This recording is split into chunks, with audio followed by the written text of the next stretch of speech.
Bab 1658. Kamu anak durhaka. Melihat pria berbaju biru dengan ekspresi menyakitkan di wajahnya, Mile hampir tidak bisa menahan keinginan untuk bertindak. Dia tidak tahan lagi. Tetapi akal sehatnya mengatakan bahwa dia tidak bisa mengalahkannya. Tahan. Dia harus bertahan. Mile menarik napas dalam-dalam, kemudian bersandar di kursinya dan tidak berbicara.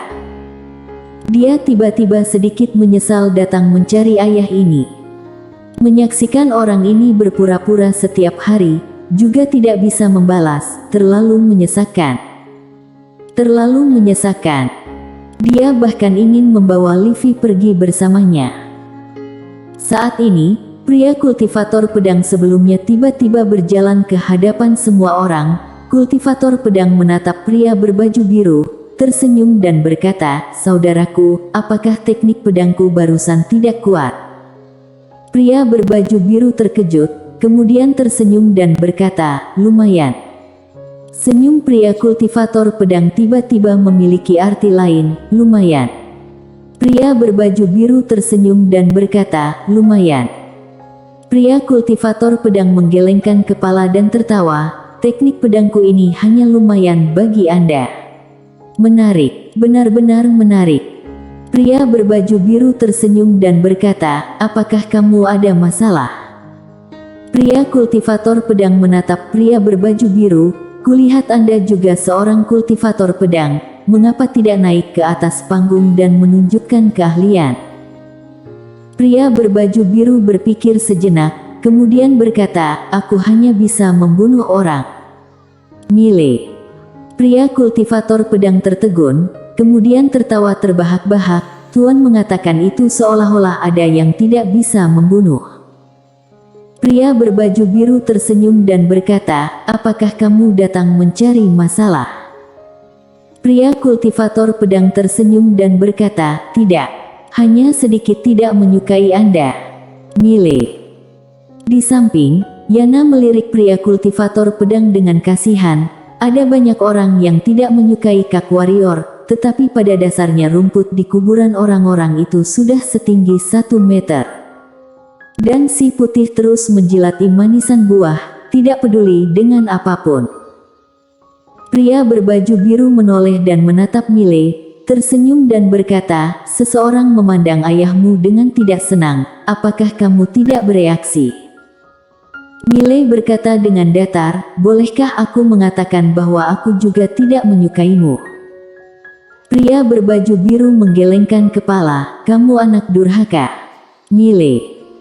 Saat ini, pria kultivator pedang itu tiba-tiba kembali berkata dengan tersenyum, "Karena Anda juga seorang kultivator pedang, mengapa kita tidak bertarung 2 jurus?" Bertarung 2 jurus. Begitu perkataan ini terucap, pandangan banyak orang menatap kemari. Duel kultivator pedang. Itu akan sangat menarik. Terutama kultivator pedang yang begitu kuat. Pria berbaju biru malah menggelengkan kepala. Melihat pria berbaju biru menggelengkan kepala, pria kultivator pedang menyipitkan mata. "Kamu menolak?" Pria berbaju biru tersenyum dan berkata, "Tidak. Maksudku adalah, tidak perlu 2 jurus, 1 jurus sudah cukup." Mendengar hal ini, semua orang di tempat tertegun. Pria kultivator pedang itu juga tertegun. Saat berikutnya, dia tertawa terbahak-bahak, "1 jurus saja sudah cukup. Aku, Jarvis, belum pernah melihat orang yang begitu sombong sejak aku berlatih pedang. Benar-benar lucu, haha." Pria berbaju biru hendak berdiri. Saat ini, Mile tiba-tiba tersenyum dan berkata, "Tuan, jika ayahku menaklukkanmu dengan 1 jurus, apa yang akan kamu lakukan?" Jarvis menatap Mile, "Bocah kecil, apakah menurutmu itu mungkin? Apakah mungkin?" Mile tersenyum dan berkata, "Bagaimana jika bertaruh?" Jarvis tersenyum dan berkata, "Bertaruh bagaimana?" Mile berkata dengan serius, "Jika ayahku menaklukkanmu dengan 1 jurus, kamu akan mengikutiku selama 3 tahun.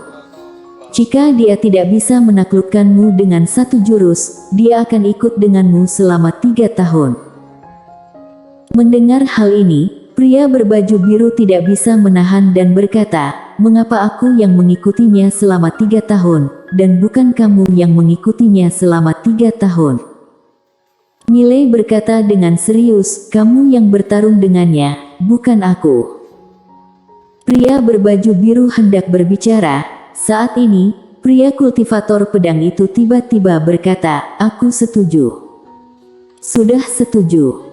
Pria kultivator pedang menatap pria berbaju biru, "Bertindaklah. Aku ingin melihat bagaimana kamu akan menaklukkanku dengan satu jurus." Pria berbaju biru melirik Miley dengan senyum yang tidak bisa ditebak. Saat ini, Miley tiba-tiba berkata dengan tenang, "Lydia tidak pernah mengeluarkan pedang kedua saat menghadapi orang.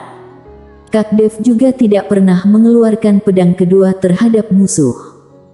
Mengatakan hal ini, dia menatap pria berbaju biru, berpura-pura berlebihan, "Ayah, kamu tidak akan mengeluarkan pedang kedua, bukan?" "Tidak akan, bukan." Pria berbaju biru mengacungkan jempol kepada Miley, "Kamu hebat." Selesai berbicara, dia menoleh dan menatap pria kultivator pedang. Pria kultivator pedang tersenyum dan berkata, "Ganti tempat." Pria berbaju biru tersenyum dan berkata, "Tidak perlu." Sambil berbicara, dia tiba-tiba menghunus pedangnya. Saat pria berbaju biru mengayunkan pedangnya, wajah pria kultivator pedang itu langsung berubah. Namun, dia bereaksi dengan cepat. Pedang tiba-tiba muncul di tangannya, kemudian dia hendak mengayunkannya, tetapi pada saat ini, pedang sudah berada di antara alisnya.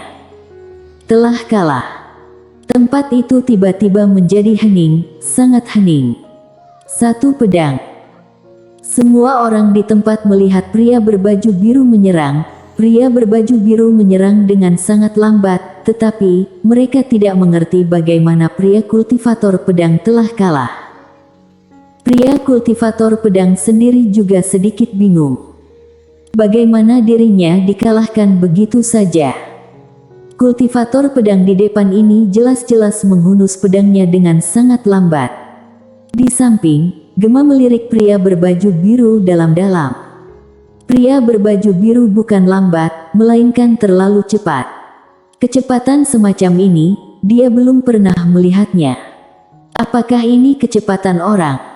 Ekspresi Livy juga sangat serius. Kecepatan pedang pria berbaju biru ini benar-benar terlalu cepat. Telah melampaui dimensi waktu. Jauh melampaui. Pria berbaju biru menyimpan pedang, tersenyum dan berkata, "Kamu sudah kalah." Sambil berbicara, dia duduk, dia melirik Miley, "Tunggulah." Miley sedikit tidak berdaya. Sialan, ayah ini ternyata sangat pendendam. Selanjutnya harus lebih berhati-hati, bocah ini mungkin akan mencelakai dirinya. Saat ini, Jarvis si pria kultivator pedang tiba-tiba berkata, "Mengapa pedangmu begitu cepat?" Pria berbaju biru berkata dengan datar, "Aku juga tidak menyukaimu, aku menolak untuk menjawab." Jarvis. Saat ini, Miley tiba-tiba berdiri, "Tuan, apakah masih ingat taruhan kita sebelumnya?" Jarvis melirik Miley, "Ingat." Miley berkata dengan serius, "Apakah mengakui kekalahan?" Jarvis terdiam. Miley tersenyum dan berkata, "Aku tahu mengapa pedang ayahku begitu cepat." Jarvis melirik Miley, "Aku akan mengikutimu selama 3 tahun." Miley tersenyum. Benar-benar puas. Satu lagi petarung luar biasa.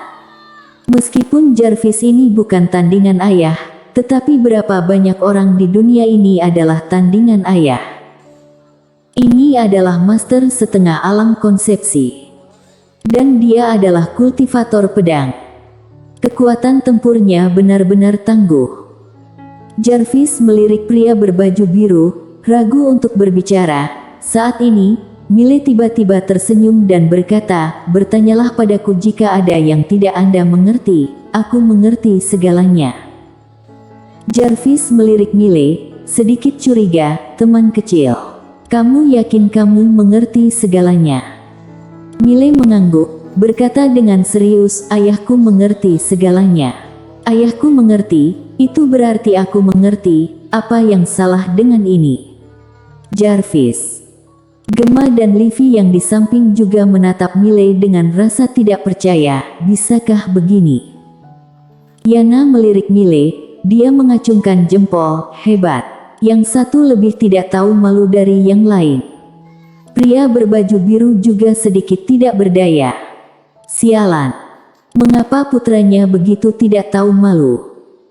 Tepat pada saat ini, seorang pria tua tiba-tiba muncul di atas panggung batu. Pria tua memegang tongkat hitam di tangannya, rambutnya putih dan dia terlihat sangat tua. Saat ini, Gemma tiba-tiba berkata, "Tetua Chang." Mile menatap Gemma. Gemma menjelaskan dan berkata, "Tetua Chang adalah penyelenggara konferensi wacana ini. Dia sangat terkenal di kalangan kami dan semua orang akan memberinya muka. Bahkan kota tiada batasku harus memberinya muka. Selain itu, dia juga cukup misterius, sepertinya memiliki kekuatan misterius di belakangnya."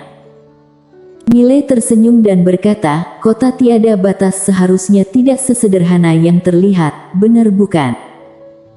Gemma menggelengkan kepala dan tersenyum. Di depan tuan muda dan senior, kota tiada batasku tidak ada apa-apanya. Kalimat ini sebenarnya bukan rendah hati, melainkan kalimat dari lubuk hatinya. Pria berbaju biru di depannya benar-benar tak terkalahkan. Meski kota tiada batas juga kuat, tetapi tidak cukup baik di depan pria berbaju biru ini. Mile hendak berbicara. Saat ini, Tetua Chang di atas panggung tiba-tiba menatap pria berbaju biru, tersenyum, sangat beruntung bisa bertemu ketua sekte yang hari ini. Bolehkah ketua sekte yang memberikan beberapa petunjuk? Memberikan petunjuk. Begitu kata-kata ini terucap, semua orang di tempat melihat ke arah pria berbaju biru. Petunjuk. Ini adalah Tetua Chang. Malah begitu hormat terhadap pria berbaju biru. Siapa pria ini? Di samping, Gemma juga menatap pria berbaju biru, dia juga menantikannya. Seorang master tingkatan ini, wawasan seni bela dirinya pasti akan sangat membantu mereka, mungkin bisa membuatnya lebih maju. Pria berbaju biru sedikit tidak berdaya, wawasannya tidak berguna bagi orang-orang di depannya. Karena dia tidak berlatih tingkatan alam. Dan orang-orang di depannya ini berlatih tingkatan alam. Kedua belah pihak bahkan tidak berada dalam lingkaran yang sama. Di tempat, semua orang melihat ke arah pria berbaju biru. Saat ini, pria berbaju biru tiba-tiba tersenyum dan berkata, "Bagaimana kalau membiarkan putraku mengucapkan beberapa patah kata?" Mendengar hal ini, ekspresi Mile membeku. Sialan. Orang ini mulai menipu putranya. Pria berbaju biru menunjuk Mile, tersenyum dan berkata, "Putraku juga kultivator pedang. Meskipun tingkatan alamnya rendah, tetapi dia sangat kompeten. Tidak ada orang lain di dunia ini yang dapat mengunggulinya dalam tahu pedang, kecuali aku, pada dasarnya tidak ada lagi. Ayo, mari kita sambut putraku untuk berbicara di atas panggung." Sambil berbicara, dia mulai bertepuk tangan. Wajah Mile masam, sialan. Sejuta kuda berpacu di dalam hatinya. Di tempat, beberapa orang satu persatu menatap Mile, dengan sedikit rasa ingin tahu di mata mereka. Apakah anak muda ini begitu hebat? Saat ini, pria berbaju biru melirik Mile, tersenyum dan berkata, "Nak, naiklah dan ucapkan beberapa patah kata." Wajah Mile sangat masam, sialan, aku naik dan mengatakan apa? Berpura-pura di depan orang-orang ini. Apakah mungkin? Jelas tidak mungkin. Ingin membuat dirinya malu di atas sana. Pria berbaju biru mengedipkan mata, semua orang sedang menunggumu. Saat ini, Tetua Chang juga berkata, "Teman kecil, katakan saja beberapa patah kata." Mile menoleh dan menatap Livy. Livy sedikit tidak berdaya, mentransmisi suara dengan energi misterius. Aku juga tidak bisa membantumu. Bagaimana membantu?